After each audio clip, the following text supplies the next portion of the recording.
I was today years old when I learned this. Burnout isn't always a calling issue. Most of the time, it's a systems issue. Let me say it again. Burnout isn't always a calling issue. Most of the time, it's a systems issue. Today, we want to talk about how systems protect vision. How systems protect vision. Um, man, I've been pastoring, running church for 15 years. I've been doing ministry probably 20, well, since I was like 13, right? So that's what, I'm 43, so that's 30 years. Sheesh. 30 years of doing some form of ministry work. Start off as a missionary, still a missionary, always will be a missionary. Love missions, love global missions, local missions, love everything missions related. And I've had times of burnout. I've had times of wanting to quit, wanting to throw in the towel.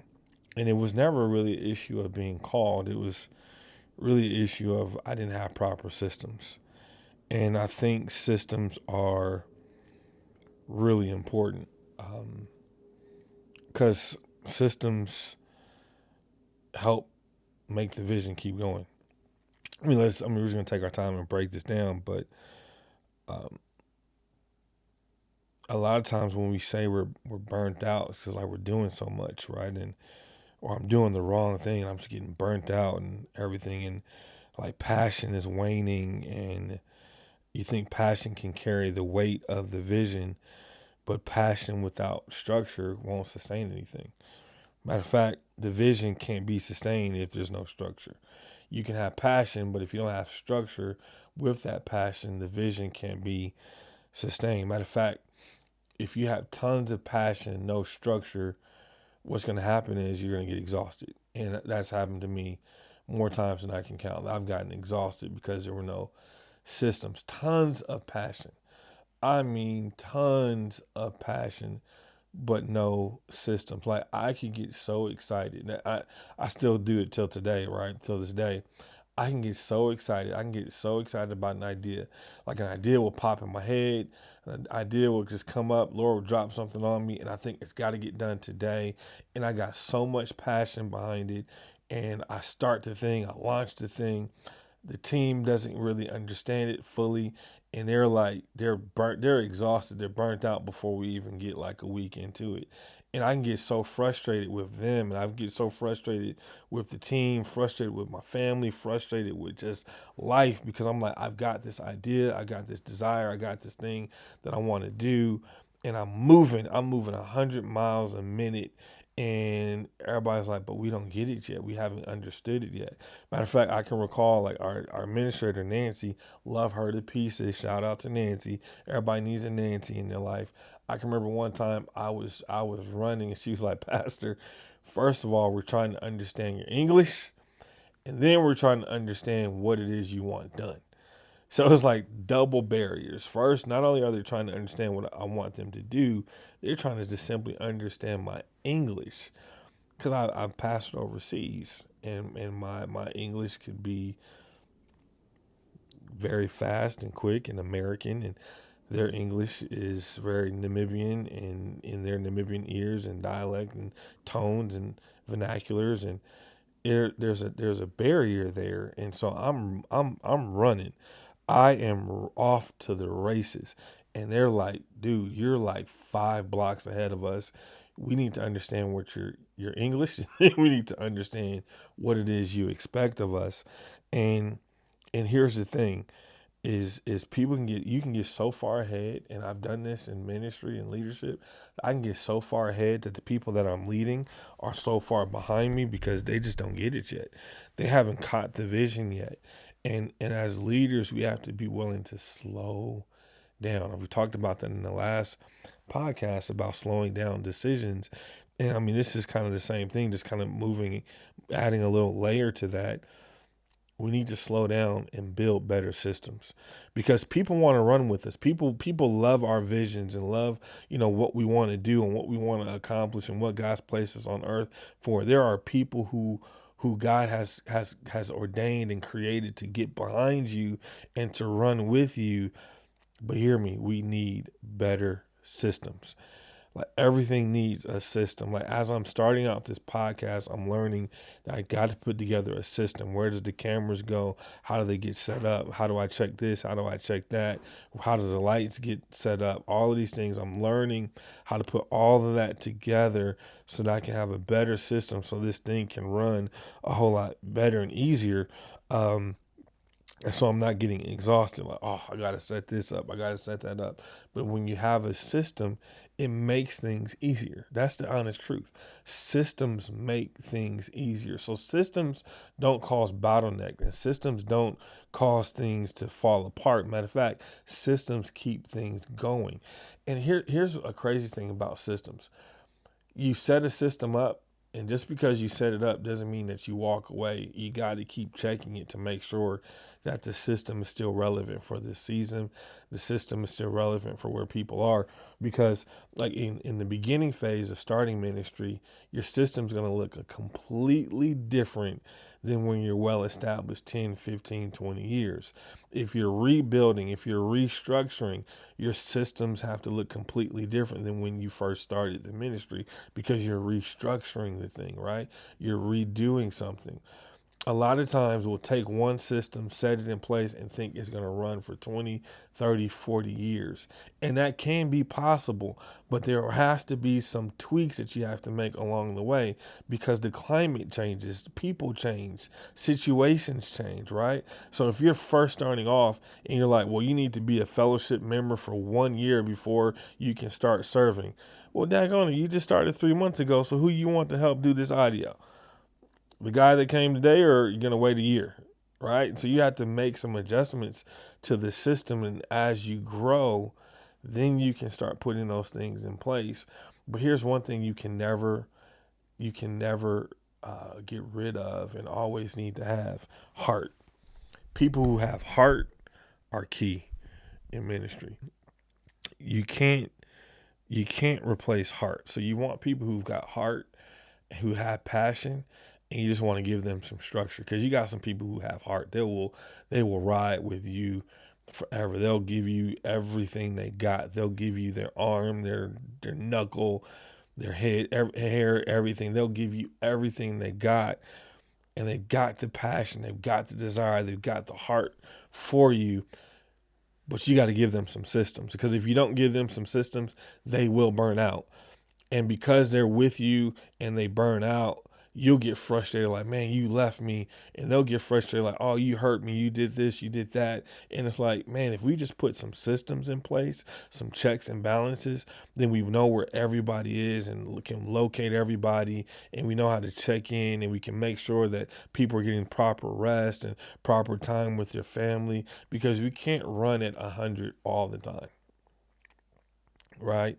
Like, we can't sprint 24 hours a day, 7 days a week. Our bodies just can't handle it. We weren't made like that, to be able to do that, to handle that. Our bodies just can't do that. But what we can do is we can walk.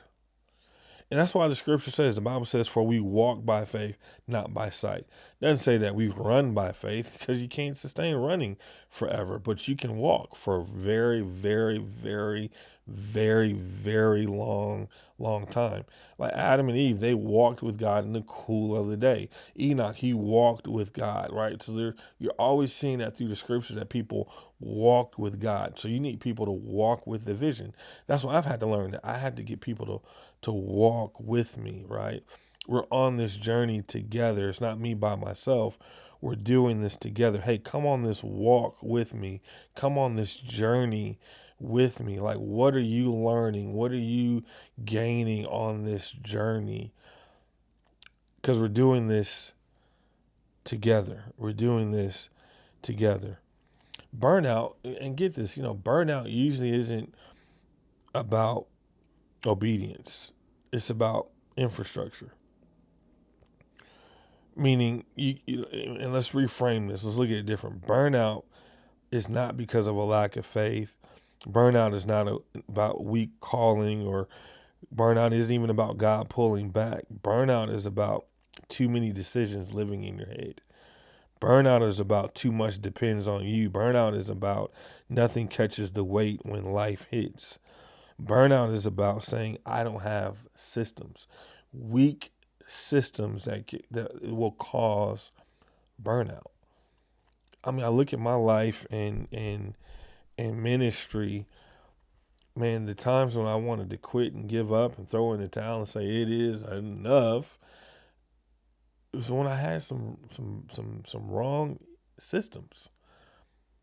And I'm really in this, man, this age, I'm looking at how do I get better systems? What systems do I need to put in place so that I can sustain this for the long haul?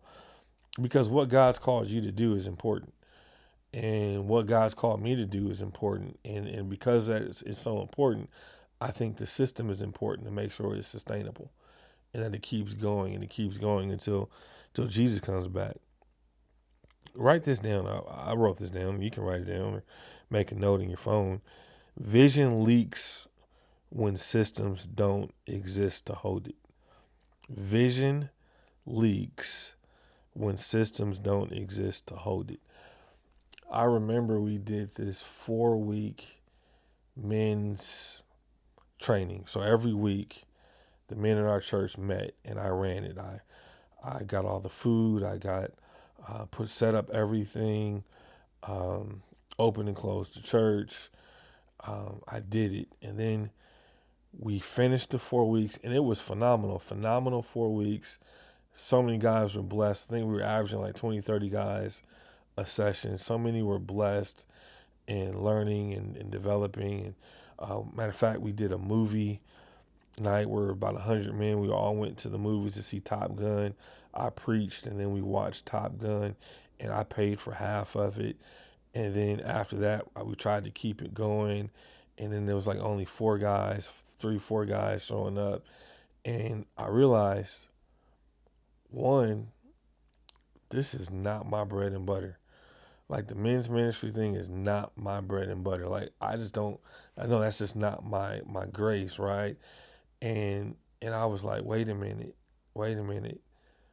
I need to stop this thing because there's no system in place, and because there's no system in place, everything depends on me, and everything and everyone is looking to me, and I'm gonna burn out, and then I'll be good to nobody. So I'm running an entire church. And because I'm putting so much emphasis in the men's ministry, me directly, and there's no system in place, then that means everybody that's connected to the church, when I burn out, is going to be affected. Is going to be affected by that decision. So what I have to learn to do is I have to learn to put systems in place, because systems equal care. If I care about people, if I care about the ministry, if I care about my family, systems are important. So I gotta begin to focus on what systems do I need to put into play to make sure that this thing is sustainable and that no one burns out. And I think that's the question we have to ask ourselves. Like, what systems am I missing right now? Monday is all about clarity, right? So Monday I should be doing a systems check. I mean, that's what pilots do. They have a systems check, right? So before we even board the plane, the pilot is already doing checks on the airplane. They're checking certain things that are required to be checked off, that they have to look at and make sure that they're okay. And the same thing, they do those checks. And even while we're getting on the plane, they're doing some final checks and final things. And if they see something out of whack, then they make a determination. Can we fly without that? Can we fly with that issue? If not, we're going to ground this plane, get it fixed. And I've been on planes where the pilot, the captains come on the air and say, hey, look, there's a certain thing that's broken on the plane. Um, we're going to sit and we're going to wait about 30 minutes. They're going to come and put this new part on. Once they get it on, we'll do another check, and then we'll be up in the air. And then there's been times when they come on and say, hey, there's certain thing is not working, but we don't need that to fly. We'll get there A-OK without it. Now, sometimes in my head, I'm like, are you sure? Like, I know I'm not a pilot, but are you sure we don't need that thing? Like, I would feel a lot comfortable if we were having that thing. And then there's times when they're fixing it, part still doesn't work, and they're like, sorry guys, we're gonna have to just cancel this flight because we can't fly without this piece. And I appreciate that. And the reason why they're able to do that is because they have systems. Systems are important. Systems are necessary. Systems make sure that the greater good doesn't fall apart. And so as a leader, we have to look at systems. Systems speaks to care. Systems protect the vision. See, I'm a big vision guy. I've said it before. I have big vision. I don't know how to think small. I just don't know how to. Everything when I'm thinking about doing it just goes big, bigger than what, you know, it was supposed to be. Like, I'm just supposed to start small. Like, this podcast is supposed to be small. And I got all these lights and I got a little set. Like, I was just going to start recording. And here I am, bigger than what I thought it was going to be.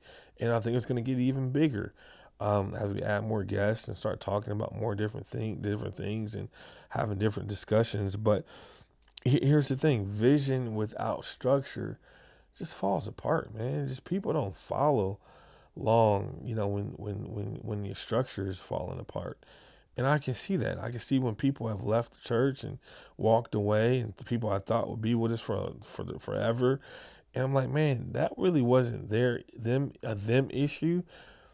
Okay, sometimes it was a them issue. Maybe some people did leave because of personal issues, but when the people have left that I think, you know, should have stayed, I'm like, it was a system issue.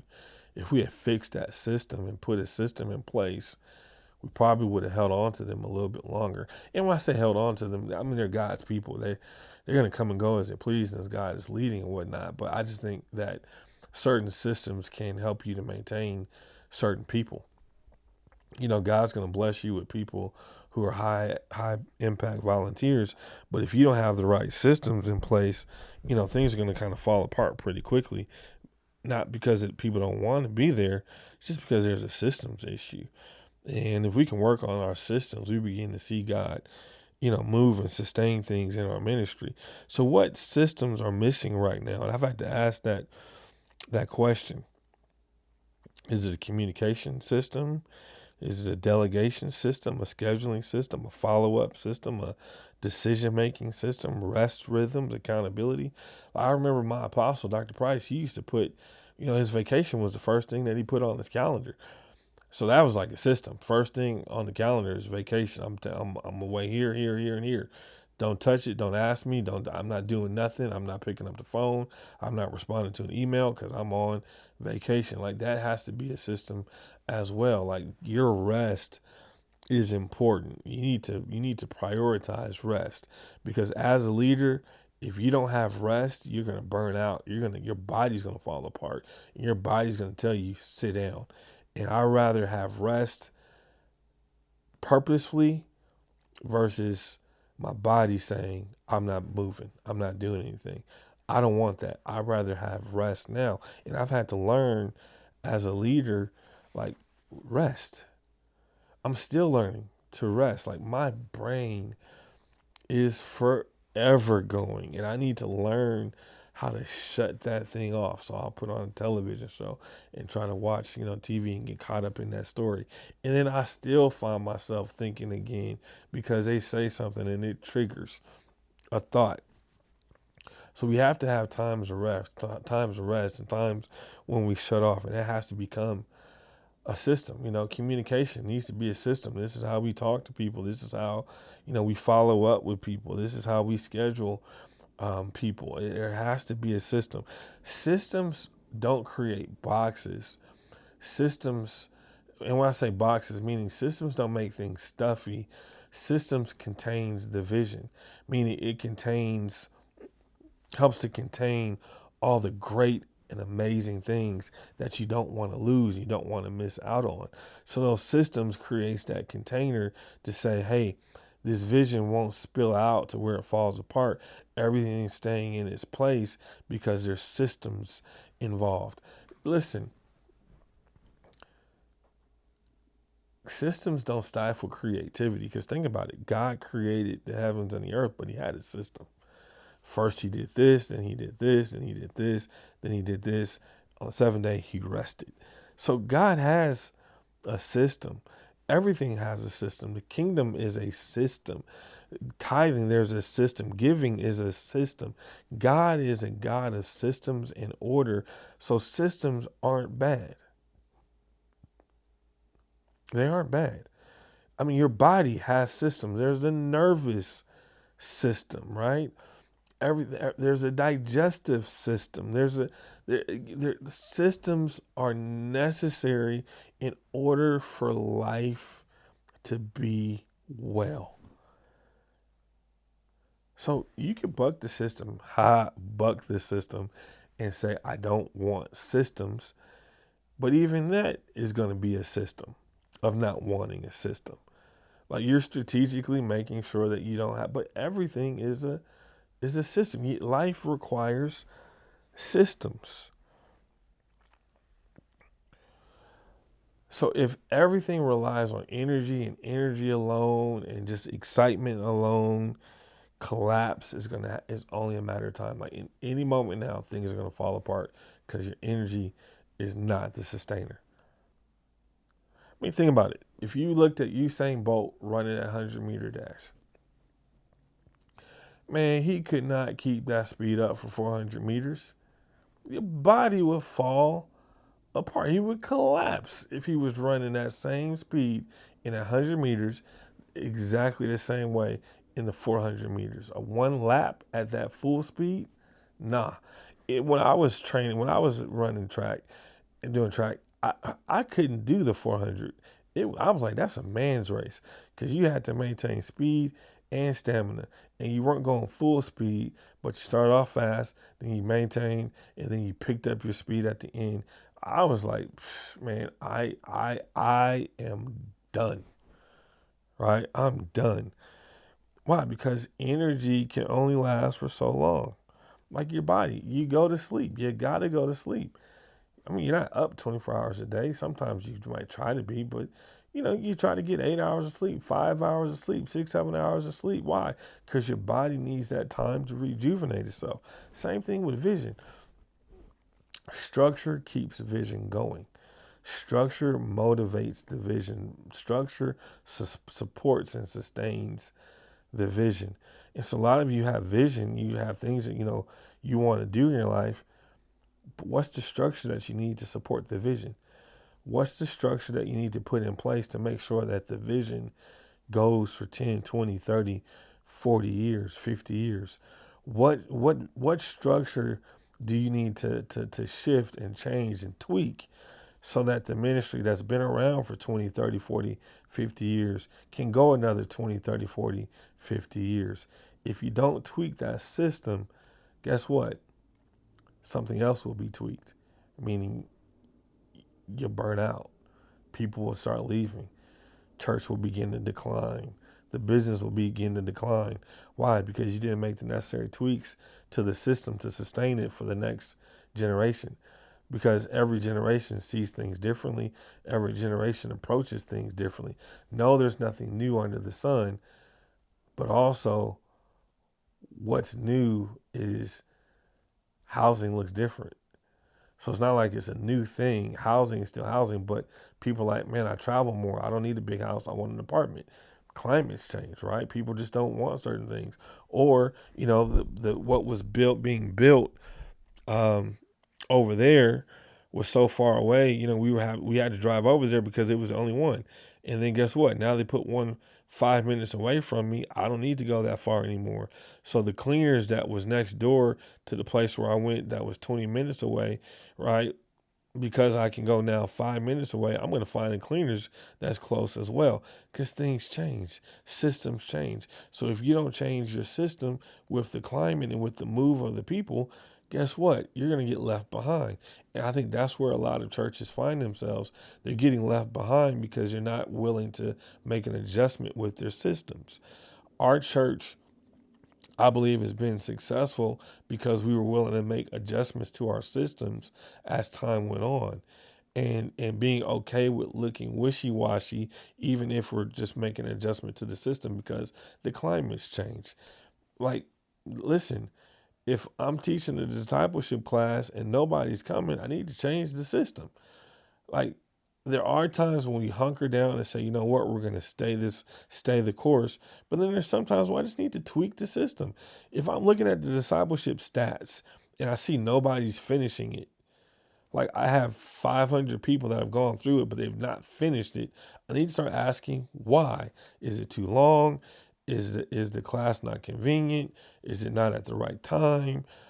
Should it be on a Wednesday? Should it be after service? I need to start asking those questions instead of just letting the same thing happen over and over again. And then I look down and I'm like, wait, why don't we have any new people in the system? And they're like, oh, because they haven't finished this. But why? Oh, well, our system says this, this, and this. Yeah, but 500 people haven't finished it. Let's ask the reason. Let's ask a question. Why? Right? Like if attendance is down, let's ask why. People, have they moved out the city? Or have there been other churches that have opened up that we didn't know about? Is what we're providing not necessary for this generation? Are we not reaching the next generation? Like what do we need to do? What do we need to tweak? That's the point of systems and system checks. So not only do you need to build systems, you also need to have system checks, meaning you need to periodically go through the systems and check them again. Make another check and another check. Do they still work? Are they still relevant? If not, what's the new system that we need to put in place? What do we need to tweak? Because you can have great vision, but if you have weak systems, it will weaken the vision. You can have a great vision, but if you have a weak system, it will weaken the vision. Your vision is only as strong as your systems. So I would suggest get your system straight. As you get your system straight, your vision will be able to get bigger and bigger and bigger and be sustained longer and longer and longer and get better and more betterer and more betterer. Why? Because systems are important. Systems don't replace faith, it protects it. Systems don't make you less spiritual, they make vision sustainable. God gives vision and leaders build structures. A good leader is really about learning how to build better structures. That's why I go to conferences, not just to say, oh, I went to that conference, I went to that conference. I go to conferences to see how are their systems working and how can I make my systems better. And if I learn how to make my systems better, then that means I'm learning how to sustain the vision longer. Systems are important. I'm not telling you what systems you should have. I'm telling you should have some systems. Like I'm learning more and more the importance of focusing on systems. Because systems, get this, helps to create that margin you need for bigger victories, for bigger days.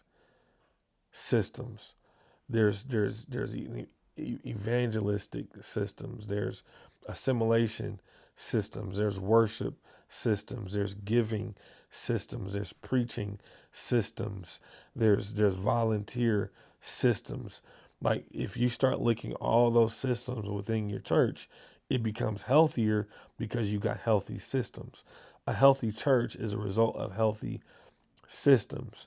So how do my volunteers get trained and developed, and how do they grow? How do they grow through the system? How do we make sure that they just don't stay there, that they actually move up in leadership and grow and develop? Because you don't want to just have volunteers doing the same thing for the next 20 years. You want them to grow. Like you should be having new leaders and growing new leaders to take over certain ministries because the ministry is growing.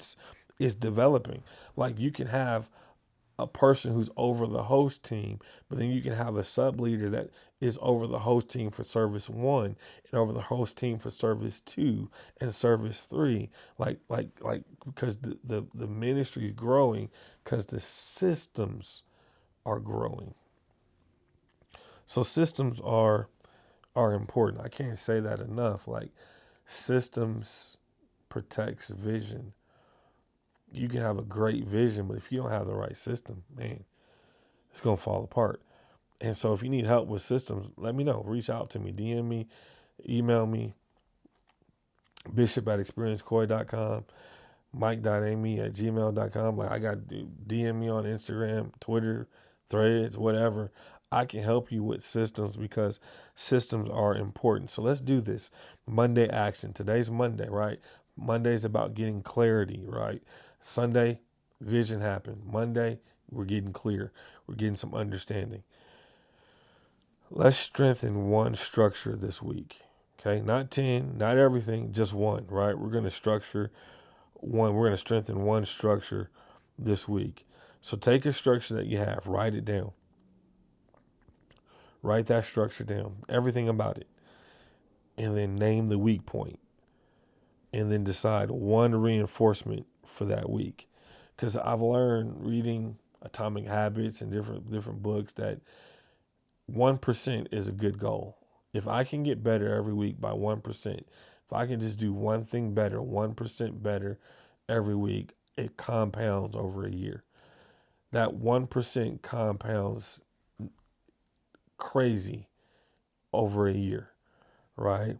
So if I can decide that one thing and work on it, name the weak point, work on it, reinforce it this week, I'm going to be 1% better. Momentum doesn't come from motivation. It comes from structure you can return on when you're tired. Momentum doesn't come from motivation. It comes from structure you can return to on tired days. Momentum doesn't come from motivation. It comes from structure you can return to on tired days. Choose one system, one thing, work on it. Name the weak point, and let's strengthen some systems this week. Once again, if you need help, DM me. I can send you a clarity tool that will help you to build a better system. We don't want to fix everything. Just want to try to fix one system. If we can do that, we know we're winning. Vision doesn't burn people out. Chaos does. Let's get rid of the chaos.